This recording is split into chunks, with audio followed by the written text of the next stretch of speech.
CBS Radio Mystery Theater presents...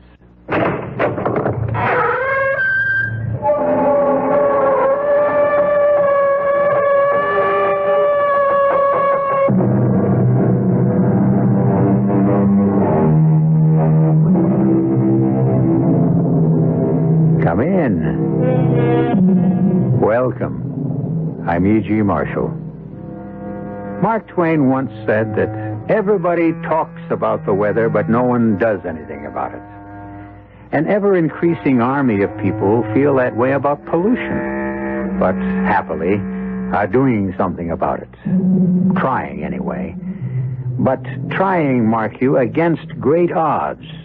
Odds which can be lumped under the one descriptive word, apathy. Apathy.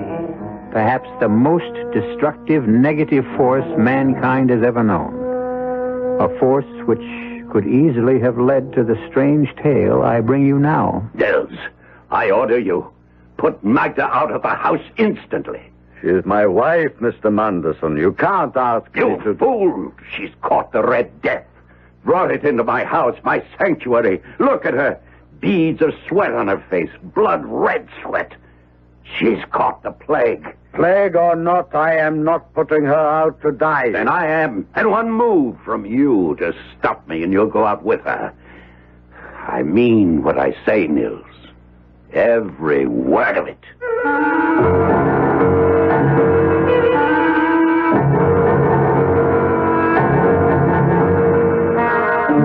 Our mystery drama, The Masque of the Red Death, was especially adapted from the Edgar Allan Poe classic by George Lothar and stars Carl Swenson and Stats Cotsworth. It is sponsored in part by Sign-Off, the Sinus Medicines, and Anheuser-Busch Incorporated, Brewers of Budweiser. I'll be back shortly with Act One.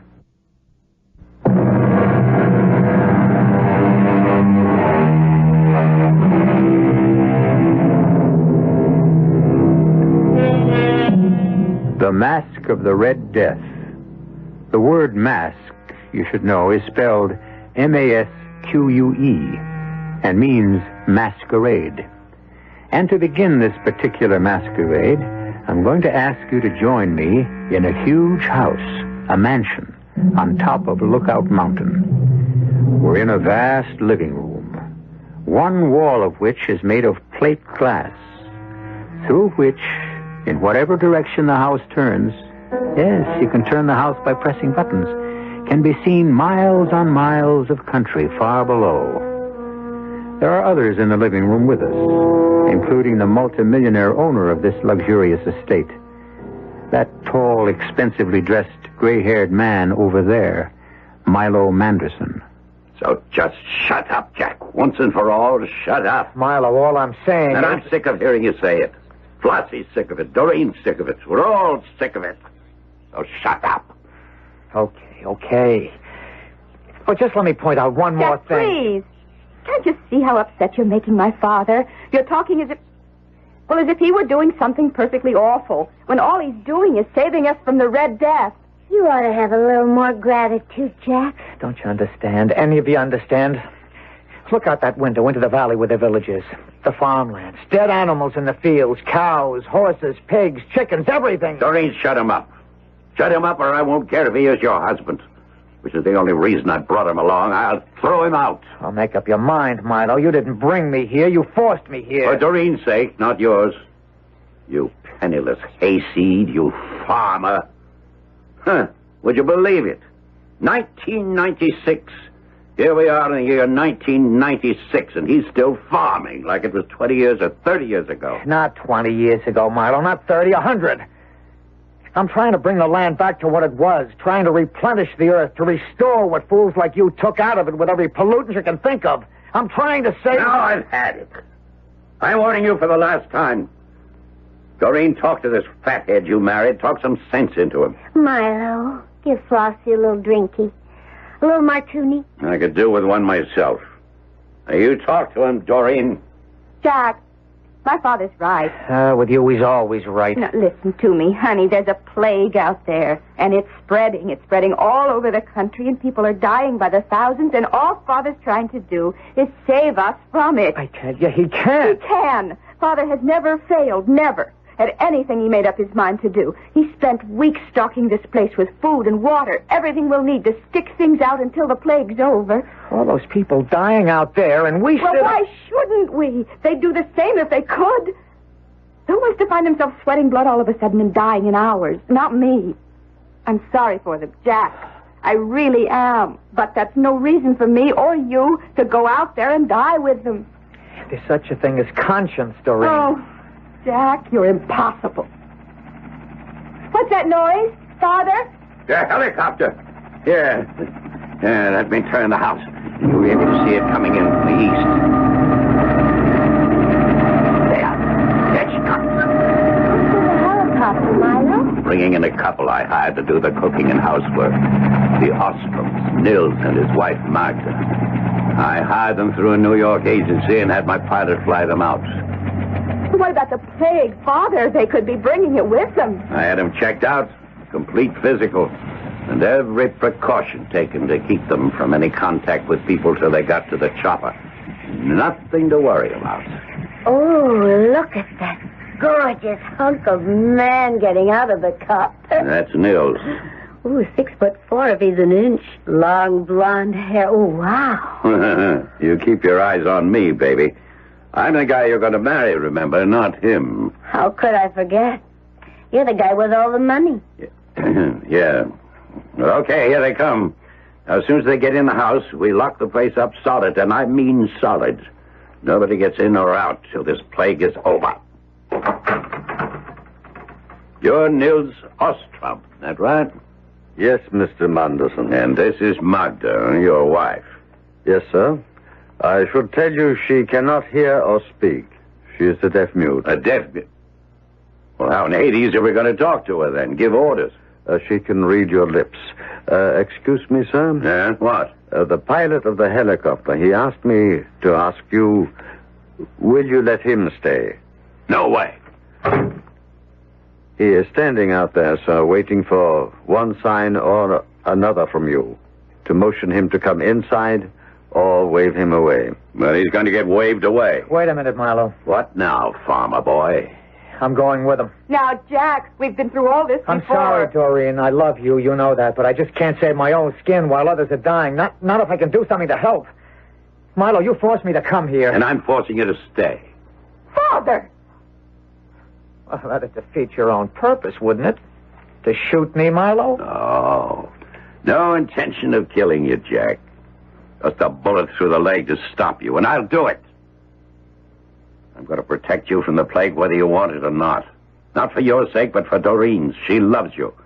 You don't ask me why, but she does. That's the only reason I'm keeping you here. Nils, you and your wife start locking the place up. Yes, sir. Come, Magda. I'll wave that pilot off. You could have let him stay, Milo. You may be sending him to his death. And if it weren't for Doreen, you'd be going along with him. Now shut up and help get this place locked up.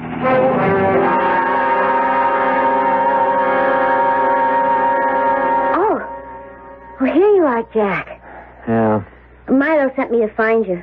Everybody's at the dinner table but you. Just leave me alone, Floss, huh? Sure. Only, where does it get you? Sitting in the dark, brooding. Look down in the valley, where the village is. Okay, Jack. I'm looking. What do you see? Not much. I mean, it's nighttime. There used to be a lot of lights down there. Like, you know, people in their houses doing whatever people do in their houses. But in the week we've been here... Hey, has it been a week? Yeah, a week. Well, anyway, since we've been here, at least half the lights have gone out. They didn't go out, they burned out. People died of the Red Death and the lights just burned out. Tough? Is that all you can say? Tough? Do you realize what's happening out there? Not only down there in the village, but all over the United States, Canada, the world. Jack, baby. there's something you've got to understand about little Flossie. Up here in the head, nothing. Down here, and here, plenty. But up here in the head, oh, forget it. And that's why, when this is all over, Mila's going to make me wife number 4. Only you know something? No, what? Well, I've been listening. All this week, I've been listening to you. And it kind of gets through to me that, well, maybe you've got something. Tell me about what you're all wrapped up in. This orgasmic farming thing. Organic. You wouldn't be interested. So why am I asking? Well, it's simple. It's like a bank account. Well, that I know about. All right. So then, if you take out more than you put in... No bank account. Overdrawn. Fini. Exactly. So... Well, it's simple. The land, the earth, where all the world's food comes from, it's a bank account. Now, unless you want to be overdrawn, you got to put back in what you take out. Well, the world has been taking out and never putting back in. The land is bankrupt. It's overdrawn. It's poor, not rich anymore. So what comes out of it is poor, not rich. So no matter how much people eat, what they eat is practically worthless. Oh, yeah. You follow me then?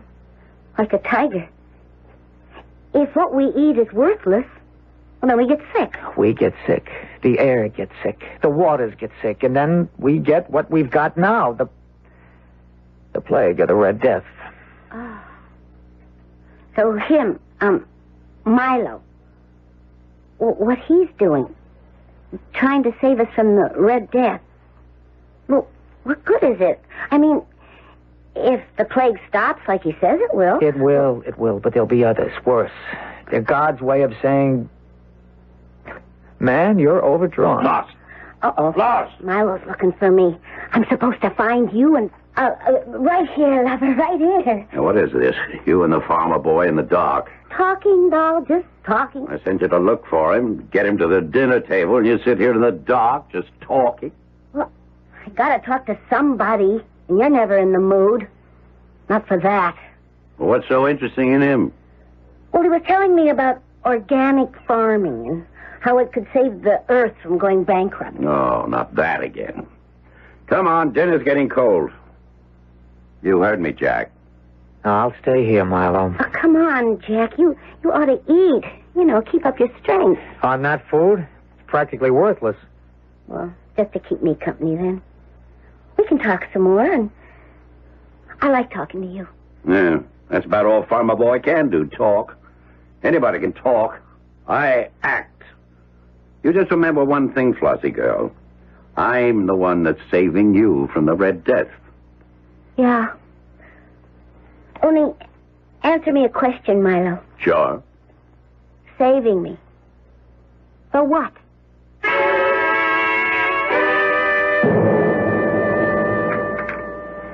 More souffle, Mr. Manderson. No. And I'll tell you something, Nils. Your wife's cooking hasn't been so hot in the past few days. She better get on the ball. I am sorry, sir, but she has not been feeling herself. I'll have more, Nils. I think it's quite good. Yes, madam. Yeah, and what about the coffee? I asked for another cup. Yeah, in a moment, sir. My wife is heating it. Anyone see the news on Global Vision today? Oh, I did, Doreen. Why? They said a plague is spreading, but it's shown up now in France, Italy, Spain, everywhere. Nothing surprising about that. I didn't say it was. I just said it was on the news. No need to take my head off, Doreen. No need for you to be sarcastic. I wasn't being... Oh, don't tell me. Look, all I said It isn't was... what you say, it's your attitude. I notice you don't take that tone with her. Me? How'd I get into this? You know how you got into it. Don't pull the innocent on me. If you're implying... Oh, skip it. Nils, where is that coffee? Here's my wife with it now, madame.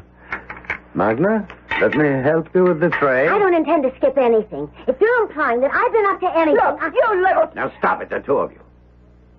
The last 2 or 3 days you've been at each other like a couple of alley cats, and I'm sick of it. Well, you just tell your girlfriend... You watch your tongue. Flossie isn't my girlfriend, she's my fiancée. What's more... What the devil? Sorry, sir. I'm very sorry. My wife, The tray slipped from her hand. Magda! Look out, she's collapsing. Magda! Oh, my dearest. Let me give you a hand with her, Nils. No, sir, stand back. But, Nils... No, get back, sir, get back. Don't come near her. Can't you see? See what?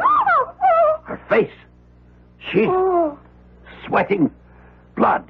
Yes, I'm afraid she has the red plague. It's worse than that. She's brought it here.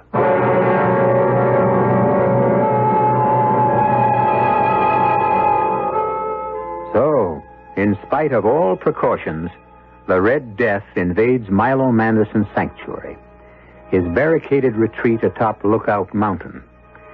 And you ask me, another disease has invaded the mansion.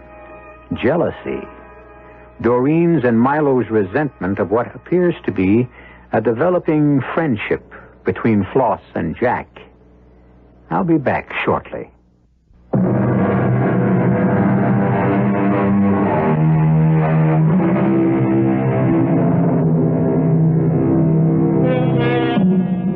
As ye sow, we are told in the Bible, so shall ye reap.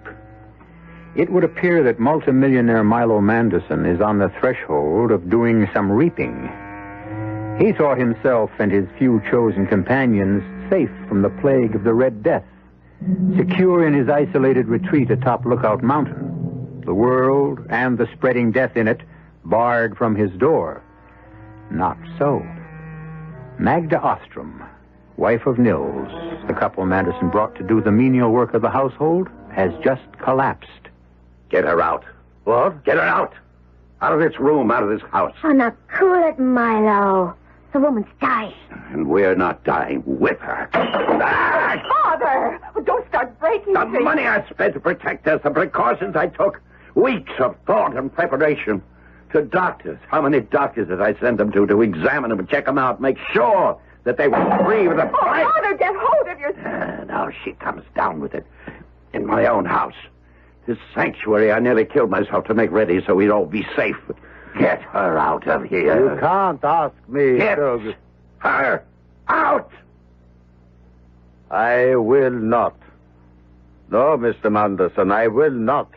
Magda is going to die, but she is not going to die alone. Then die with her. Milo, no. Get out of my way. Give me that gun. Father! Here. Stop it. All of you, stop it. Oh, now you're giving orders. You. Shut up and listen. My wife is trying to say something in sign language. Yeah, Magda. What? No. Oh, but my darling, you... Very well. What did she say, Nils? She said there is no hope for her, and there is no sense in two of us dying. What's she doing? Where's she going? Out of the house. To die alone. Goodbye, my dearest. Goodbye.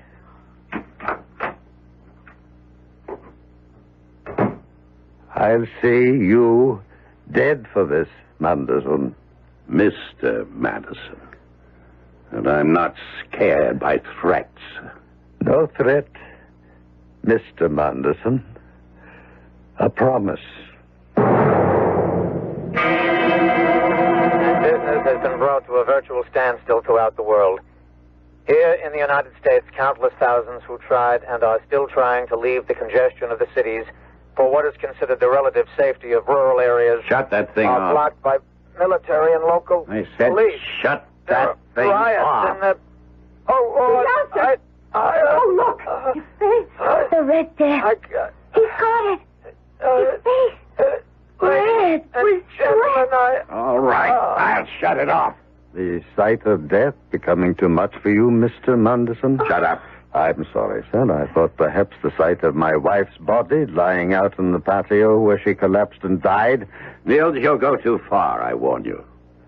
I'd shoot you now if we didn't need you. Need me? For what?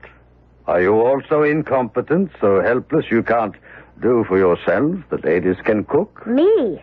I can't boil water. And I don't intend to. That's what you are paid for. You are so like your father, madame. You think everything can be bought, even life. Now, you look here.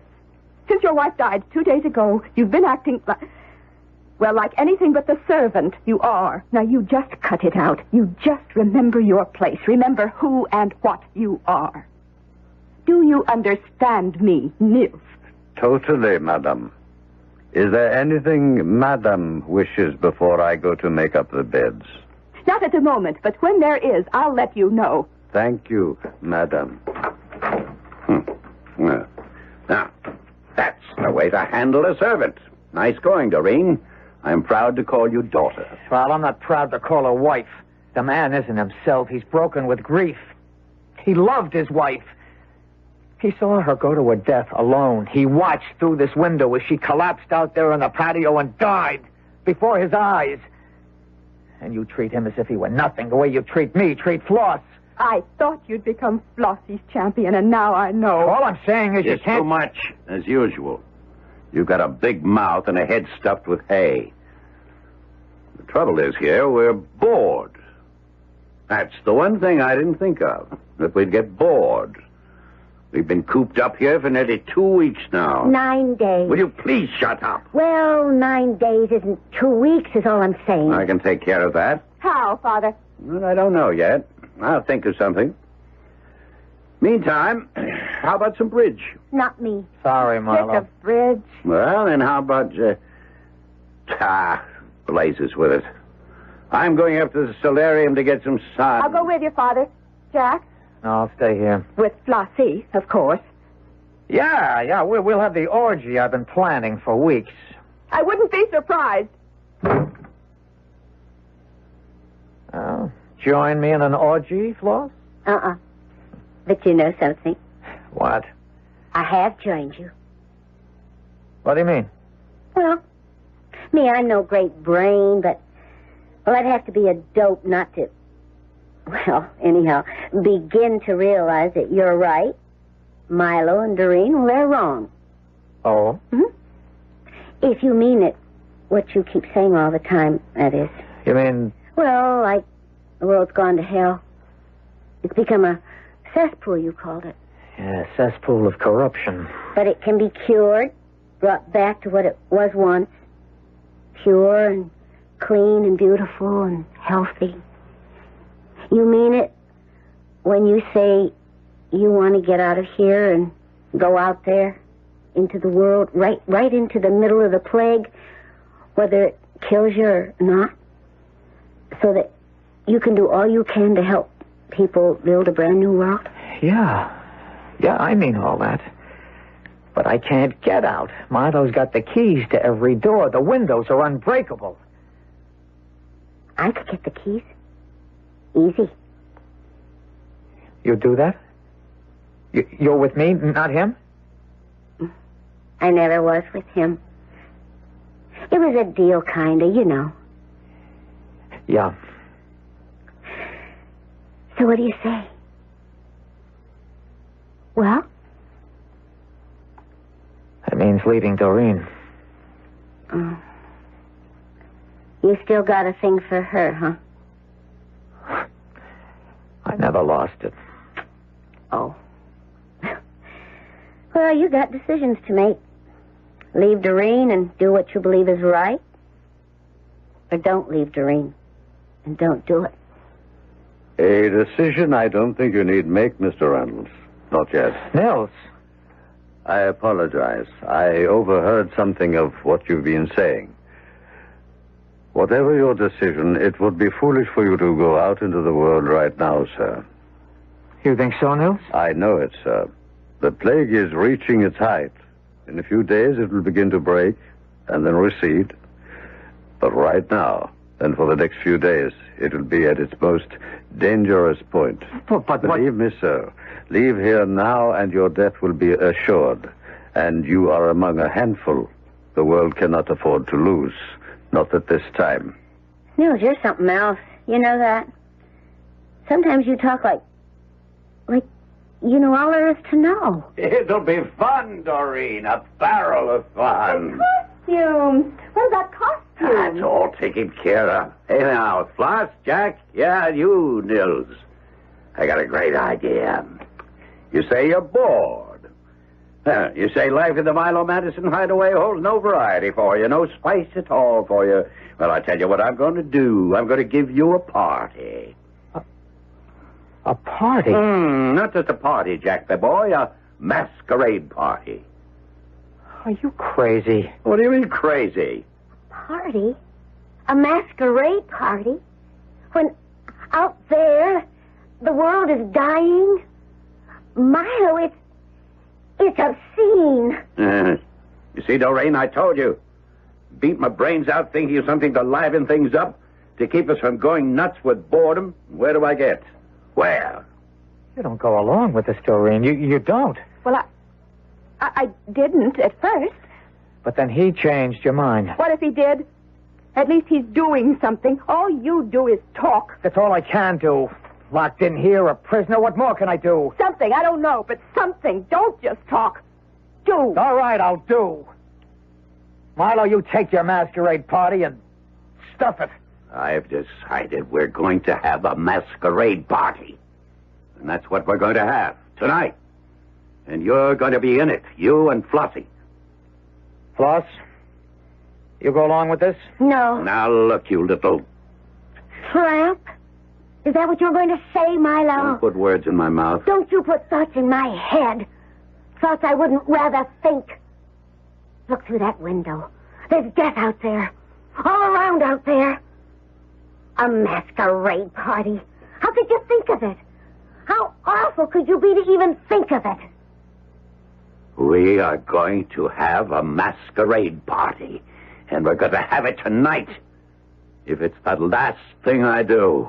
It will be. What? It will be the last thing you do. Now, what do you mean by that? I mean, I understand why you decided to have a masquerade party. 2 days ago, when I held my dying wife in my arms, I told you what I thought of you.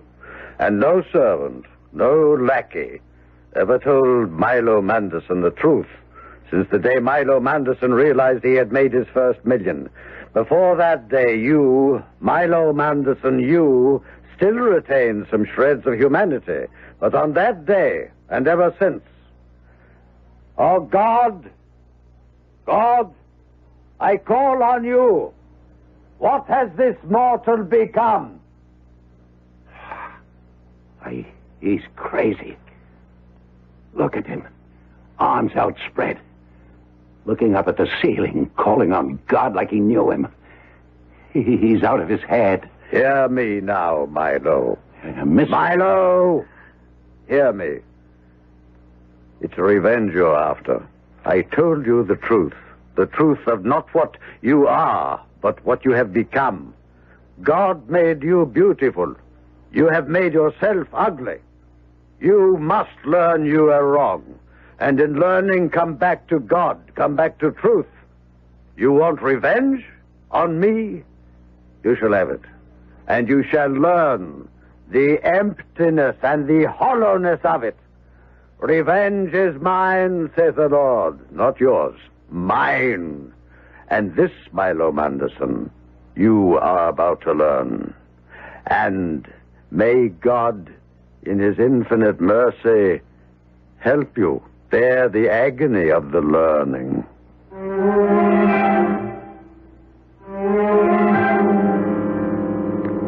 A strange speech, surely. Nils calls on God as if, as if he knew him as intimately as I know you. And we do know each other, you and I, very well indeed by this time, don't we? Ought to. Been together a long time. Pleasant time for me, anyhow. Hope for you, too. Back shortly with Act 3.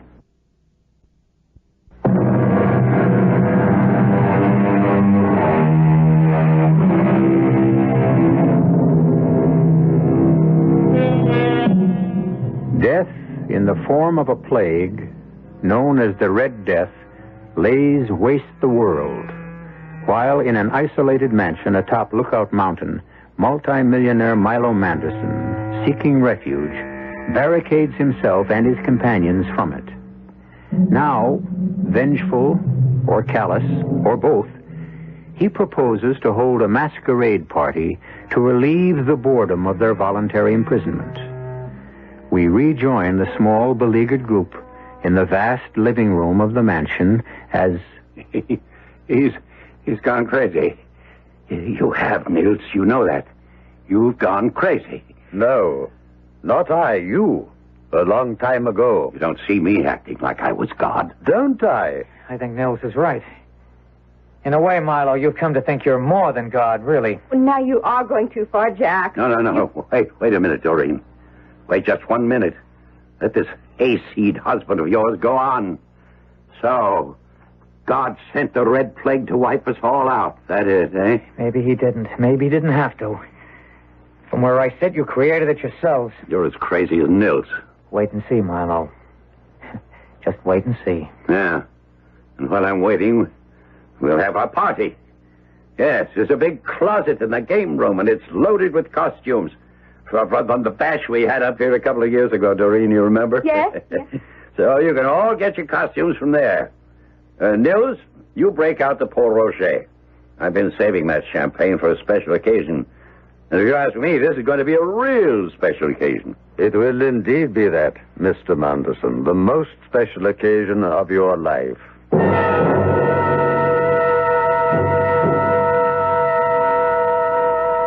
Jack. Yes, Doreen. Hook me up in back. This Marie Antoinette costume is hard to manage. Oh, okay.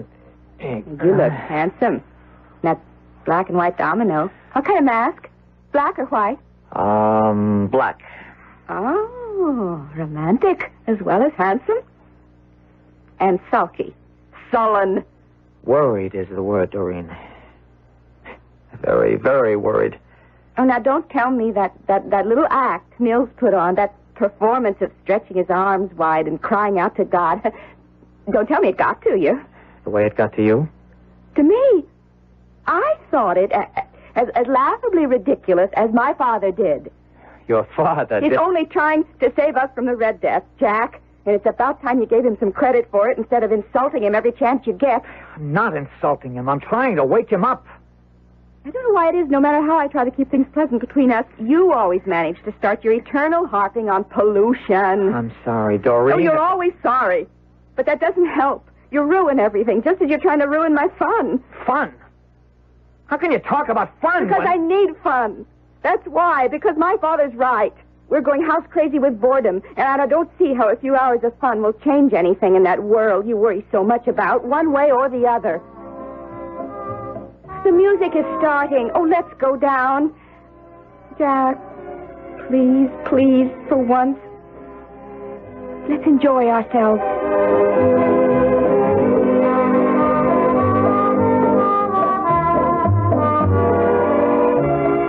Come on, Floss, come on. The way you're dancing, put some life into it, baby. I don't feel like dancing. Well, you will.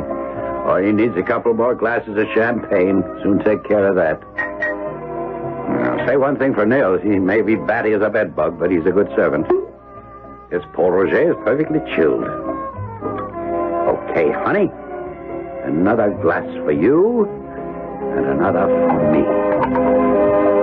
Bottoms up. I can't. How can you? How can you? Don't cry, Floss. Don't cry. I can't help it. How can I try to be happy with all that's out there beyond that window? Be happy? You want to know the truth? I'll tell you. The truth keeps crowding in on me, pressuring me, trying to suffocate me. But I push it away, because if I didn't, it would suffocate me.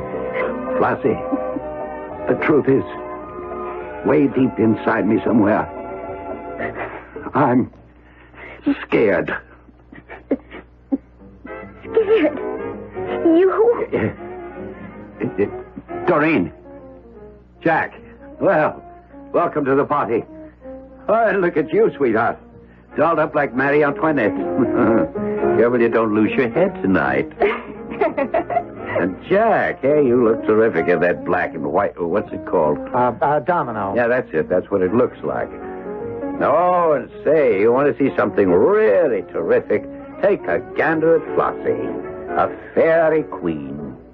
You look lovely, Floss. But white? My dear, you in white. No, hey, come now. None of that. Not tonight. Tonight, even if it is just for tonight, we're going to stop sniping at each other. Hold it. Wait a minute. We need Nils. He's a guest, too. He's a kind of a serving guest, but still a guest. Nils? Hey, Nils. The party's starting. Come on, join in. Coming. And hurry up. We all want to see what costume you're wearing. This one, Mr. Manderson. Yes. Who do you think you are? Who the devil do you think you are? I beg pardon, sir? Your costume, it's blood red. Suit, shirt, cape, the mask covering your face. All blood red. The Red Death, Nils? Yes, sir. The Red Death. Wait a minute. What are you up to? Simply turning off the music. So that's it, is it? You intend to ruin my little party, do you? You come dressed as a Red Death to throw a wet blanket over the fun we're going to have. Well, I'll take care of that right here and now. I'm ripping that costume off you, ripping all of it off, beginning with the mask. There! I am not costumed as the Red Death, Milo Manderson. I am the Red Death. A skull. A blood red skull. No face. A skull. Blood red. You are the Red Death. God help me. God will not help you now, Milo Manderson. There comes a time when mortals must help themselves, and your time has come. What do you want of me? You may make a choice I will give you. You may make the choice for good or ill. Name it. I'll choose what's right, what's good. I swear it to you. You can choose to live. Yes. Or die. What do you mean, Nils? I'm sorry. That's not your name, of course. Oh, it will do. What do you mean? To live or die? One of you or your father, must die. And the choice I leave to him. Are you saying that Milo must choose either to give up his own life and save Doreen's or refuse and let her die? I am. Wow. I mean, wow. Nils, what about Floss? What about me? You have no part in this. When I am gone, as I soon shall be, when I no longer plague the world, you and others like you will be needed to restore it, replenish it. Me? Him I can understand, but me? I'm nobody. I'm nothing. And that makes you something. Milo Manderson, what is your choice? Haven't I anything to say about all this? Haven't I some choice in whether I live or die? None. But that's not fair.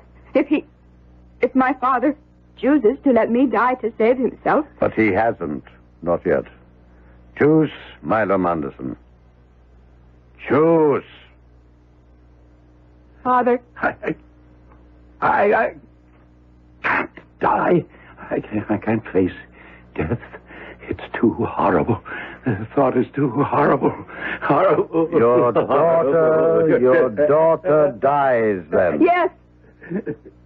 What? What was that? He can't make a choice, don't you see? He hasn't the courage to choose death for himself or for me. Scared. He said it himself. Deep down inside, scared. And I never knew in all these years. Never knew. I thought he was the strongest man on earth, but he's just a scared child. Nils, take me. He must make the choice. Choose. Choose. No. Take her. Take Doreen. She offered, didn't she? She's not afraid. But I am. Look at me. Look, I'm sweating with fear. Look again. You're not sweating with fear, but with death. Red. Remember, I sweat. Blood. Red. I... Stricken, Milo Manderson. Stricken with the Red Death. But why? Oh, why? You gave me a choice. And again, you chose the wrong one. You chose to do evil instead of good, as you always have. Always. Now die. No! Die. And may your soul go to the hell it deserves. No! He threw himself through the window. Lying out there next to Magda. Oh, Mother. Easy, Doreen. Easy. Take it easy, sweetheart. Nils, I think... Where is he? He was there a second ago. But now, just a costume laying in a pile on the floor. He's gone. Well, let's hope so. Let's hope he's gone forever. Not only from here, but from the world out there. What world? What's left of it? There are still some lights burning in the village. And everywhere else, I guess. Those that are left. Maybe God made a choice. And maybe we're part of it. Whether we are or not, the only choice we've got is to go out there and start helping. Start rebuilding, start creating another... and with God's help, a better world.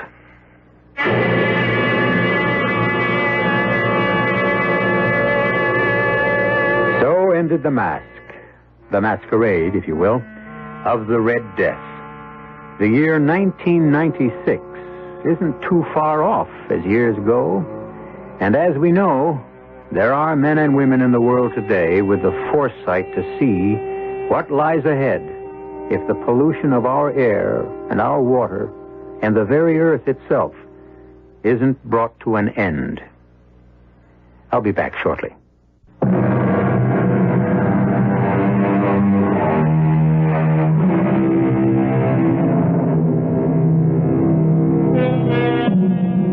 The strange tale I've just brought you was an allegory, a story designed to symbolize a message, a truth. Of course, it never happened, but it could. Our cast included Stotts Cotsworth, Carl Swenson, Lois Smith, Jack Grimes, and E.V. Juster. The entire production was under the direction of Himan Brown. And now, a preview of our next tale. Listen.